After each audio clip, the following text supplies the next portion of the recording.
So now we're going to be hearing from Jennifer Dirking. She'll be giving a presentation on creating the ultimate butterfly garden. So everyone loves to see butterflies flitting through their garden, but few know the secrets to creating the ideal habitat for them.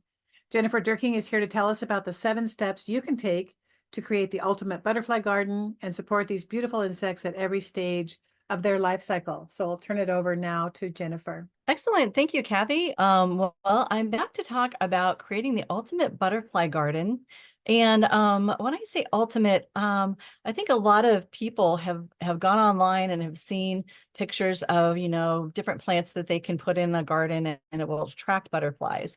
But we want to talk about a complete garden that will help butterflies at every stage of their life cycle. So, and I just want to take a moment to look at some of these beautiful native to our area butterflies that we can attract and feed in our gardens. So how do you create the ultimate butterfly garden? Well, first we have to understand their life cycle. So we'll take a moment to look at the butterfly life cycle. And in that context, look at our own garden situations and think about what we might do in our gardens differently to attract and help keep them in our gardens. How we might design our space, and that would include rocks for sunning and mud for micronutrients and some debris for protection. And interestingly enough, I know people who want to start butterfly gardens and they use pesticides, which butterflies are an insect, so they're going to kill them, or they're going to kill some of the plants that might feed them. So we don't want to use chemicals in our gardens. I never have, and I've been gardening for over 40 years. And then we want to grow native plants that serve as host plants for caterpillars. And some native plants, surprisingly, don't really host that many butterflies in their larval stage. So what is the life cycle? I picked the monarch because a lot of people are very familiar with this very charismatic butterfly. And most butterflies follow this same pattern, and moths as well.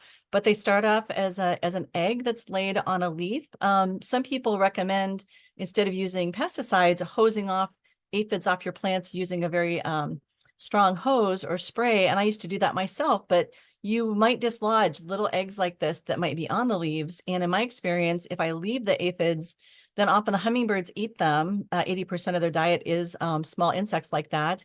And then it's not a problem. By the way, they might also eat some of these eggs. That's another matter.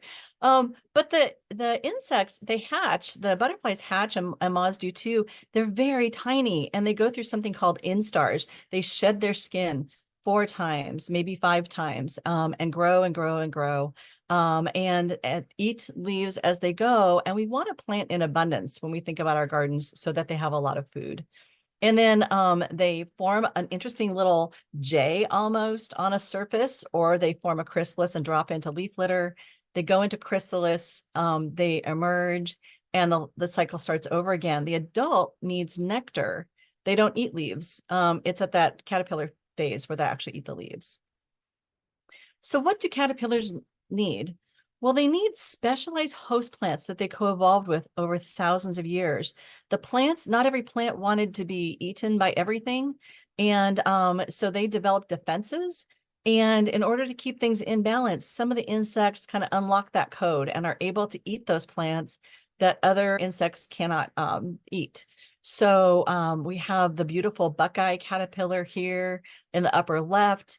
We have an adorable, I believe it's a gray hair streak on some buckwheat, the pink on the right there. We have a chrysalis for a monarch in the middle on the left. We have the super awesome California sister caterpillar that's green, all decked out in green and pink. It looks like it's going to the prom to me. We have the swallowtail on the lower left.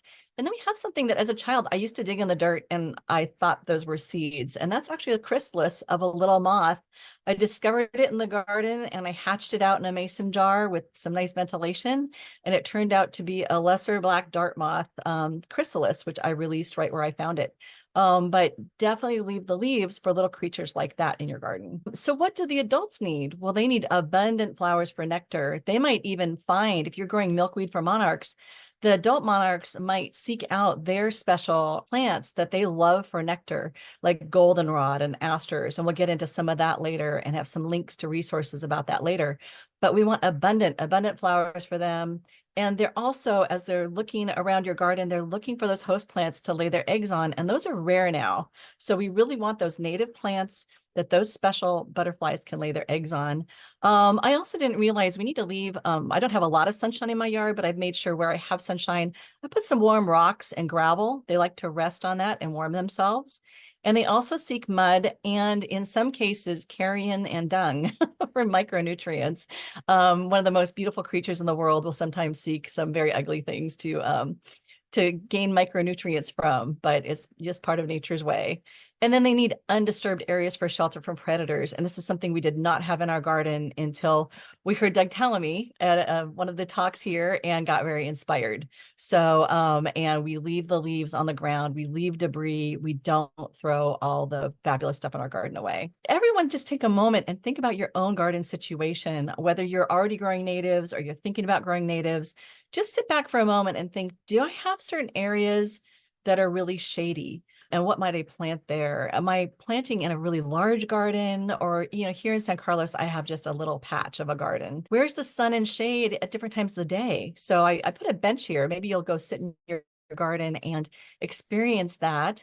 I have Ann Chambers' garden on the lower left here with some beautiful examples of rocks for sunning butterflies or seeding people. But that's kind of a sunny area that's very warm, with some beautiful blue-eyed grass in front. Do you have wet areas? Is the soil clay? What are you going to be able to plant there?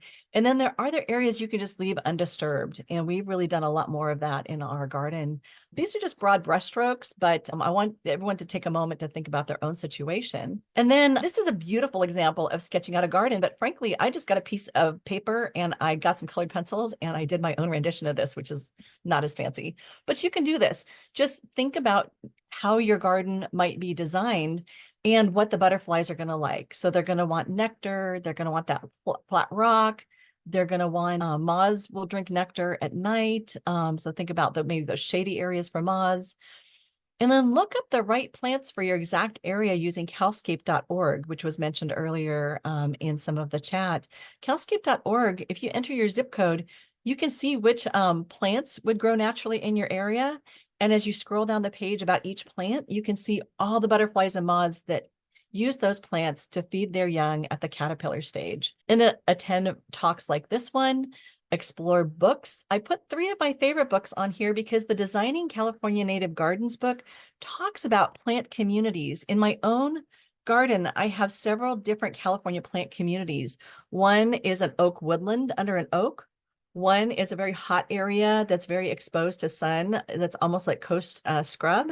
And in the back, I have a riparian area around a creek. And so I'm putting plants in those areas that fit into those environments. And then the middle book is California Native Plants for the Garden. And actually, the 3 authors are really super experienced and famous. But I want to point out that Bart O'Brien actually runs the regional botanic gardens over at Tilden. So he's not only a resource for this book, but someone that you could actually meet in person. And then also the California Wildlife Habitat Garden gets into a lot of the elements I'm talking about today. But don't be shy, sketch out your ideas on paper or ask a professional. You can either hire someone to do everything, or you can just I had someone come to my garden for an hour and a half. It was about $300 and I paid her extra to drive.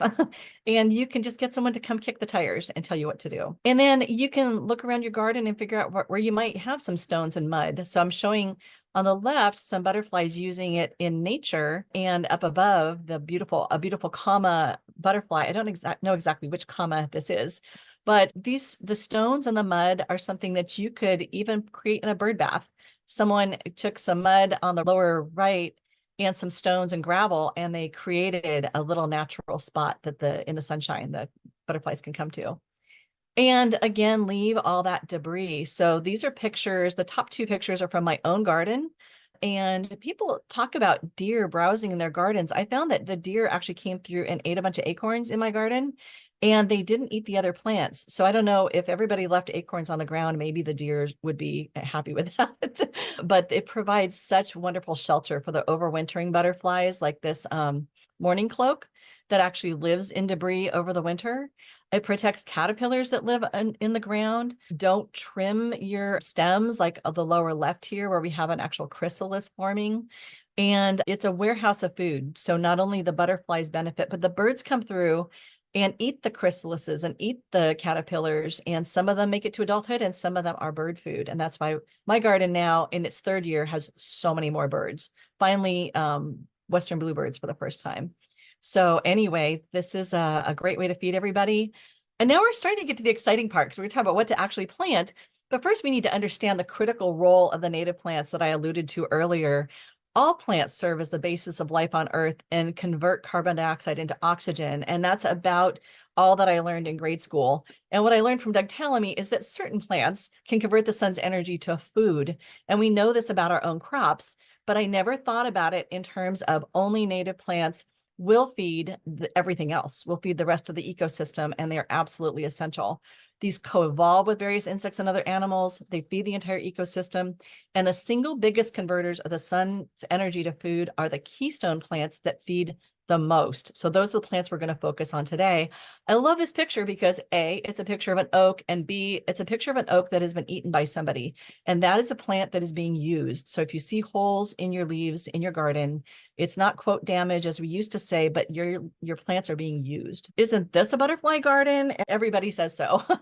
You know, all of the advertisements, all the commercial nurseries that are traditional, Sunset Magazine, whatever, they will tell you this is a butterfly garden. And butterflies, I used to have a garden similar to this in Seattle, and butterflies would visit it and then they would move on because there was no place to lay their eggs and complete their life cycle. And in many cases, they probably starved and they probably did not lay eggs. And that is why their numbers have diminished so very much. Butterflies sip nectar from a garden like that. It's like having one of these free drinks. That's not really enough. And so along the bottom here is just, I'm going back to monarchs because it's familiar. Here's a milkweed that an adult monarch is nectaring on. That's a gorgeous picture by Erica Flanagan, who generously shares her images for non-commercial use.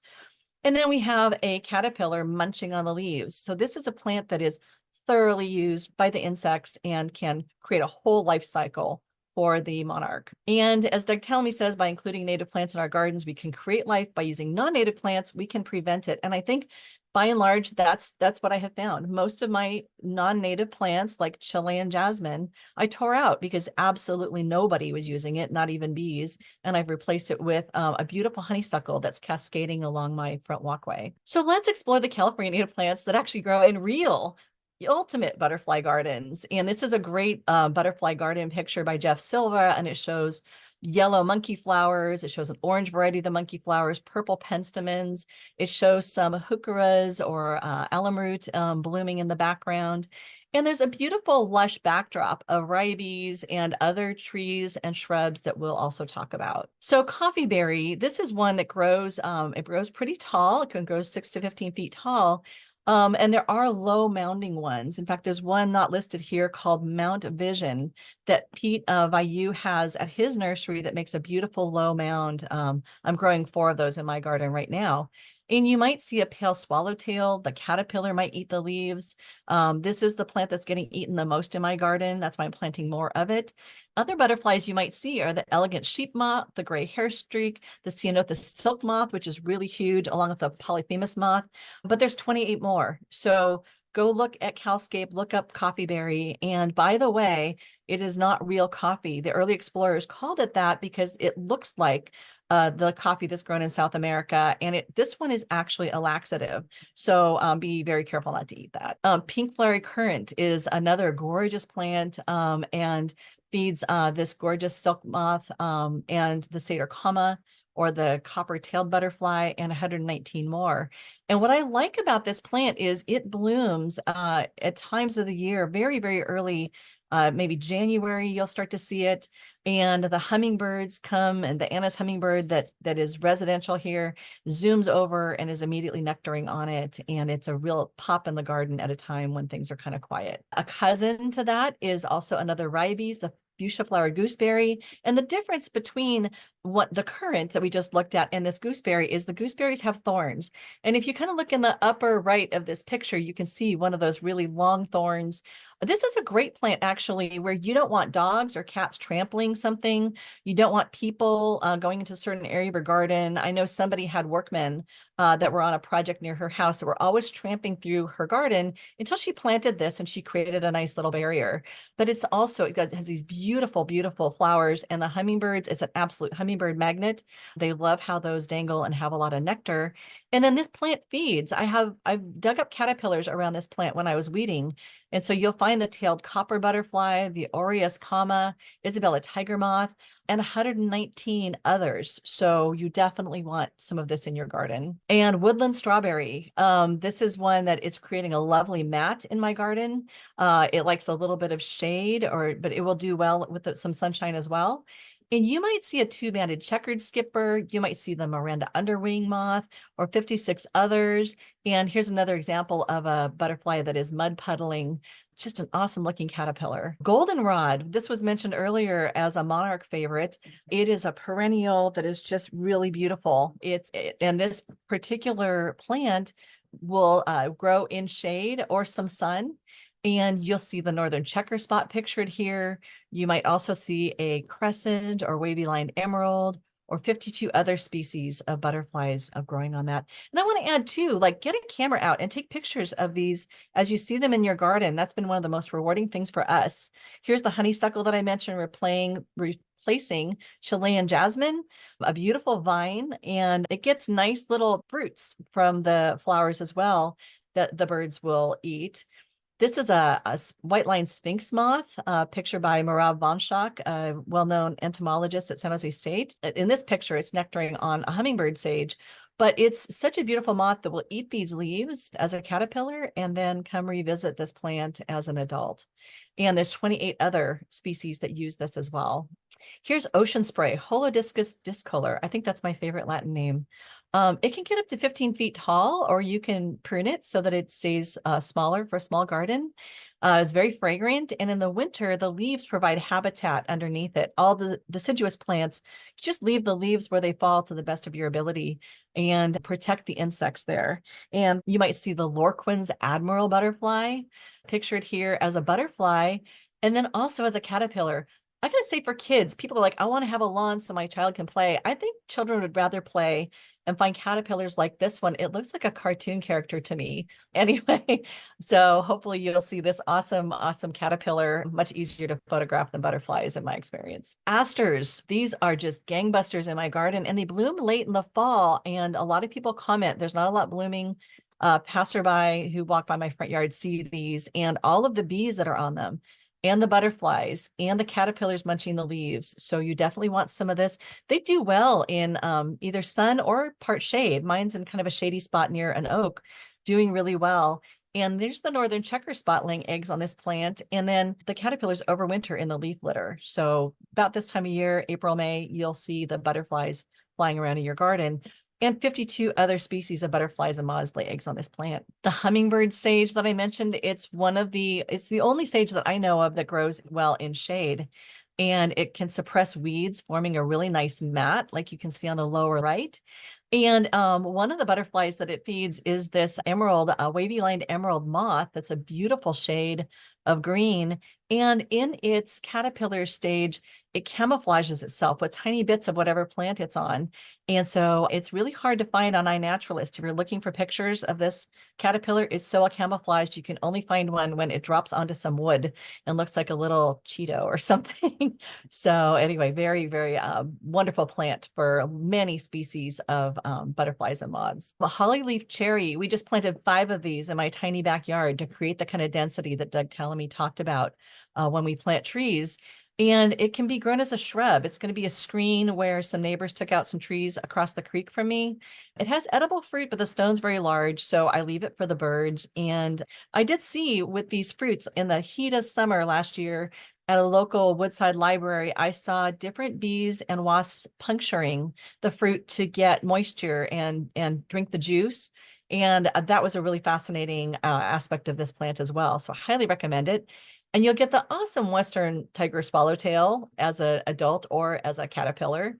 and 143 other species of butterflies that lay eggs on this plant. So there's the two-tailed swallowtail, the elegant sphinx moth, so many others. Manzanita is a powerhouse of the garden, and so this is evergreen. I've planted this in all my sunny areas. I have manzanita as the foundation plant. It's evergreen and lush. And in all of my shady areas, I have the coffee berry as a foundation plant. It also is evergreen. So this is, you can grow it as a tree, a shrub, a ground cover, and it's early bloom. It blooms at a similar time as the ribes, and the bumblebees emerge and they love it. The hummingbirds love it. And it also feeds this tiny elfin butterfly. And there's 68 other species that also can use this plant. California lilac, the ceanothus species, there are so many, again, trees, ground covers, shrubs. You can shape them, you can prune them. I'm not pruning mine. I'm letting them grow very naturally to provide more cover for birds to nest in. The ceanothus silk moth is huge. I have not had one of these yet, but I'm excited about it. And it's awesome looking caterpillar. It looks unreal to me with the blue spikes, sages, all the different salvias grow really well in sun. And this plant hosts 64 different species. I've already talked about this one, but it's almost indestructible. We have one in the corner of our garden with almost no water at all, and it's really thriving. Silver lupin is gorgeous. Here it is in Elaine Salinger's garden, and it hosts this tiny, tiny Acmon blue butterfly, and it flutters around the garden March through November. The caterpillars actually remain on the plant and are sometimes carried by ants down to protect it and collect honeydew in their anthill, and then brought back up and placed back on the plant when the plant reemerges after winter and starts leafing out again. Fascinating adaptation for that particular creature, but really recommend growing this in your garden. Coyote brush is a workhorse. You see it everywhere. It's pretty ubiquitous, so people overlook it. Birds love to nest in it. It's evergreen. This awesome salt marsh moth loves it. And one thing I will say about this type of caterpillar is when you see the kind of furry looking caterpillars, they often have some kind of irritant. And so you don't want to pick those up or encourage your children to pick them up, but the kind of squishy looking ones are okay to touch. Really recommend growing a lot of this in a place where you have maybe some sun and you're looking for an evergreen plant that is pretty indestructible. Very, very awesome plant. Red flower buckwheat is one of just many buckwheats that are just a beautiful, vibrant plant. We also have the California buckwheat and the sulfur buckwheat here, and you might see this gorgeous green hairstreak butterfly on that plant. Penstemons as well are just a great plant that will feed the gray buckeye butterfly. And you can also see this in its caterpillar form here. The sunflower, we do have native sunflowers here, and I did not start these from seed. I often start plants from seed, but I actually picked up some lovely specimens at East Bay Wilds, and this is a picture of one of them actually. And even though this past year I did not get a West Coast lady caterpillar on it, I'm hoping I'm going to continue to grow these. I did collect the seeds, and hopefully they will find these if I grow them in a big mass. And they're just a beautiful annual. We often don't think about annuals in our native gardens. And 59 other species of butterflies and moths can lay eggs on this plant. Birds also like to chomp on not only the seeds, but they like to chomp on the leaves, almost like a little salad. They'll go over and just take a couple bites. So you see some bites out of your leaves. Seaside daisy, I just planted a whole bunch of this in my garden because it blooms for a very long time. And it's one of the natives I've seen at places like golf courses, places that like some low maintenance natives. It has a really attractive flower. And then it does well in sun or part shade. So I actually have it in kind of a shady spot near my house. And the northern checker spot uses this along with 23 other species of butterflies and moths. And so I really, really recommend growing this. Here's a beach strawberry with more glossy leaves than the woodland one. And it's interesting. It says that it does well in part shade or sun. A friend actually gave me a whole bunch of these runners just in a plastic bag before I really knew much about native plants. And I put them all down under my oak and shade and around my garden. And then she let me know that those were actually beach strawberries. They're doing great. They're really, they spread to form a nice mat, and then they kind of suppress weeds. And so I don't have to do a lot of weeding with them. And I have seen this two-banded checkered skipper in my garden. And I have seen this type of caterpillar. But there are 56 other species that you will find using this plant. Elderberry is another awesome one. We just planted 6 of these in our small backyard. and it grows very quickly. It's amazing. We planted it toward the end of December, and it's already about 1.5 feet, 2 feet high. And this, again, the salt marsh moth loves this plant as well. And there's 31 other species that use it. Birds, I noticed this first at California Native Landscapes Nursery in Mill Valley. The birds were all over it when it was full of berries, and their chatter was just deafening. And I'm hoping to get that same effect along my little seasonal creek. Big leaf maple, there's a glorious example of these. I first fell in love with this over in Soquel at a park where there was just a huge, beautiful one. And like I said, I have a small garden. I got excited. I was at Watershed Nursery. I bought one. My husband insisted I give it to a friend because it is a larger tree. But you might have a corner of your garden where you could grow something like that. But even if you have a small yard, you might have room for a large shady tree. And it hosts this beautiful morning cloak butterfly, which is also equally beautiful in its caterpillar phase with those burgundy accents.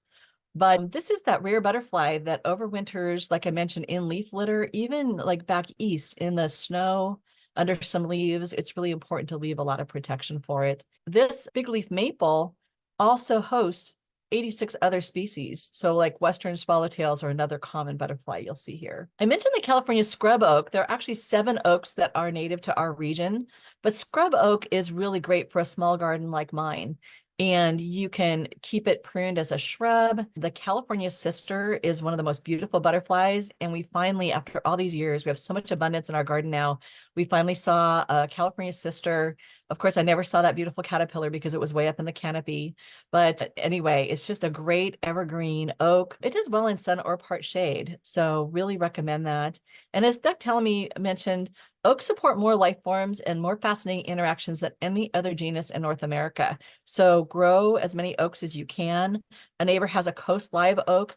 It does not take up a lot of space in a corner of her garden. The canopy casts shade over a nice little courtyard seating area that she has, but the circumference of the tree itself is not actually taking up very much space. So really recommend looking into growing some oaks. So we've looked at some of the plants and the different types of environments they grow in.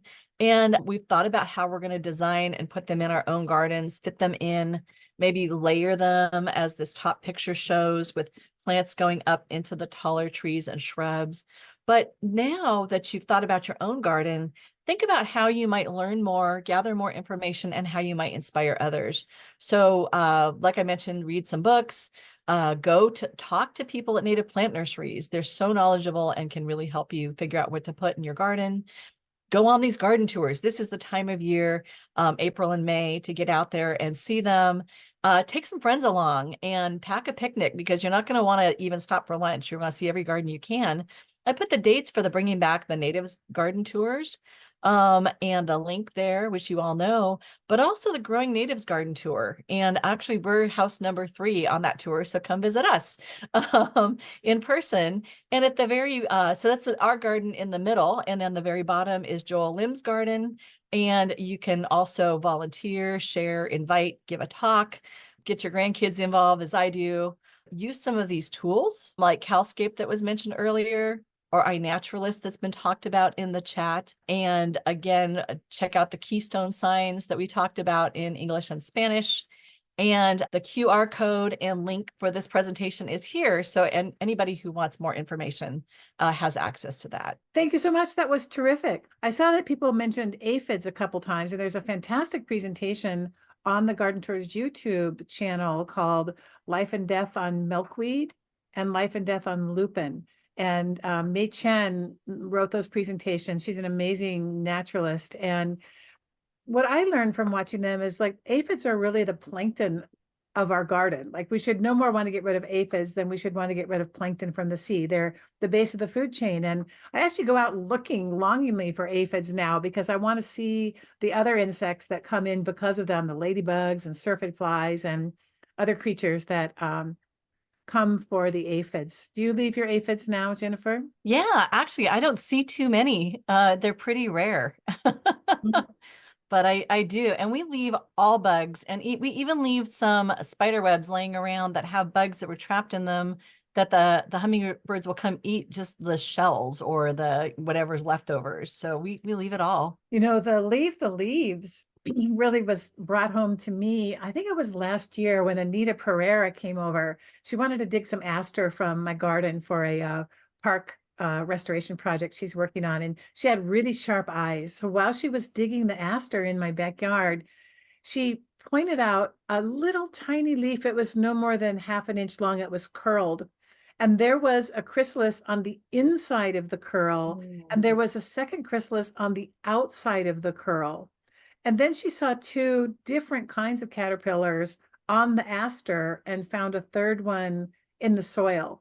So that just really said to me just how great the keystone species are, asters in particular for me, and that how important it is to just leave the leaves and leave the stems. Like I just don't cut anything anymore. And it's been interesting for me to just watch the garden go through the seasons with like still the Clarkia stalks sticking up in the garden and the aster stems sticking up and the goldenrod with its dry flowers. And it actually looks nice to me. I feel like it's a, a healthful and flourishing environment that way. Yeah, and a lot of the stuff, like I left my my goldenrod's actually still standing from last year. It finally lost its very last seeds, but I'm cutting little things like that back and putting them in a brush pile. I've noticed the birds are using them for nesting material now.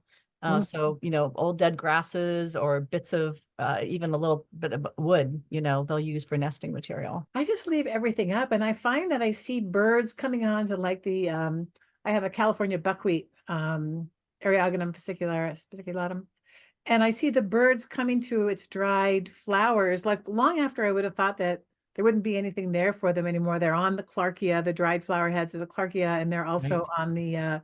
on the other dried flowers, just picking at insects or picking at seeds that are left. I noticed that you had said that you enjoyed the book California Native Plants for the Garden by Carol Bornstein. It's expensive if you look for it online, but Native Sons Nursery down the coast a bit from us, David Frost is one of the authors, and he sells that book. I'm sure they'll ship it for I think $22. Like it's much cheaper than you can buy it on Amazon. So if you're looking for California Native Plants for the Garden, contact Native Sons Nursery. That's a really good tip because it is on Amazon. It's like $75 out of print, whatever. I know our local CNPS chapter also gets it from him and sells it directly, but I think ours is 28. So they might get a bargain going directly to him. So I see Sharon Anderson said our yard is being taken over by hundreds of Italian thistles, which seem to host tons of aphids and ladybugs. I know they're invasive, but I feel bad pulling them. Yes, Sharon Anderson, pull them.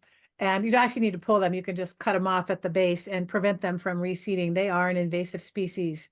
And you can put something better in your yard than the thistles, which are going to blow all over your street. And then your neighbors are going to have them also. Oh, can I contradict about the cobweb thistle? I don't think that's too invasive and No, it's not the cobweb. awesome, bright, Yeah. vivid pink and gorgeous plant. And I'm growing some in my garden. So it's really amazing. Yeah, so that's different because that's our native thistle, but this is the Italian thistle. Yeah, the cobweb thistles, they are neat.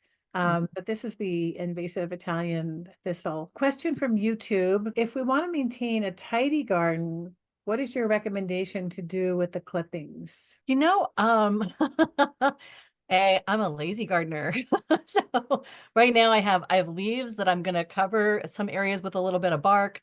I sweep, that keeps my garden looking tidy. I have a lot of lush evergreen things that makes my garden look tidy and structured. We did do some clippings and recently because we took out some non-native plants and we created a little brush pile in the corner of our yard with that out of sight. I also have one that's actually in sight. It's kind of under a little hedge between my yard and the neighbor's yard. And I throw stash stuff back there and it kind of salamanders have moved in underneath it. The birds are using it. I actually don't remove much from my yard. And we used to have a gardener. He retired, thank goodness. There isn't a whole lot to do. Maybe I'm just lucky. I don't have a very big garden and I mulch a bit. You just said, Jennifer, I like the idea of having sort of a corner that's maybe not as visible and prominent for maybe more like branches and some cuttings. And that is also where you said salamanders, I found like the slender salamanders. But then I saw some other areas, maybe right by the entrance, maybe I neaten up a little more, but I move that into the more like brushy corner. And that might work for some other people. Right. I actually did a brave thing. The one that's a little bit visible in the front yard, I actually labeled it. And I find if people have Oh. an explanation, I'm leaving the leaves because I put salamander house and there's this little brush pile. And the neighborhood kids, they'll be riding their bikes by and they kind of go, "Bsh," they stop and they look at that. It catches their eye, ant house, salamander house. I'm pointing out that things live here, and even made like a scavenger hunt for them to go. 23 Girl Scouts came through and had them look with actual pictures of things in my yard. It's so easy to do, but they loved it. They scouted around and found where things live. Well, I want to thank you, Jennifer, for all the work that you put into the butterfly presentation. It was fantastic, for making those keystone species cards in the first place. They're terrific. And for working on this presentation on the monarchs. It's really just been a Yeah. joy to work with you. Yeah, fun. Thank you so much. If you would like help designing and installing a native plant garden, you might want to contact 4Dimensions Landscape Company. 4Dimensions is an award-winning landscape design company whose motto is restoring the earth one garden at a time, and whose goal it is to bring people and nature together. 4Dimensions creates well-planned, carefully crafted environments that enrich both human and natural life. You can call on 4Dimensions to design, build, or nurture your garden, and you can reach them at 4dimensionslandscape.com or 510-893-1999. We'll pause now at the Watershed Nursery, and they have such a fun sign at their entrance. I always enjoy pulling in there. The Watershed Nursery is a woman-owned native plant nursery founded by Laura Hansen and Diana Benner in 2001. Their team grows hundreds of species of California native plants with the highest level of phytosanitary best management practices to prevent the spread of harmful pathogens into our backyards and natural spaces. You can visit www.watershednursery.com to learn more and see what's available. The Watershed Nursery is open Tuesday through Sunday from 10 to 4. You can shop in person in their large outdoor nursery in Point Richmond, or you can place an order for curbside pickup. If you're looking for a practical gift for a friend, consider purchasing a gift certificate. You can reach them at sales@thewatershednursery.com or 510-234-2222.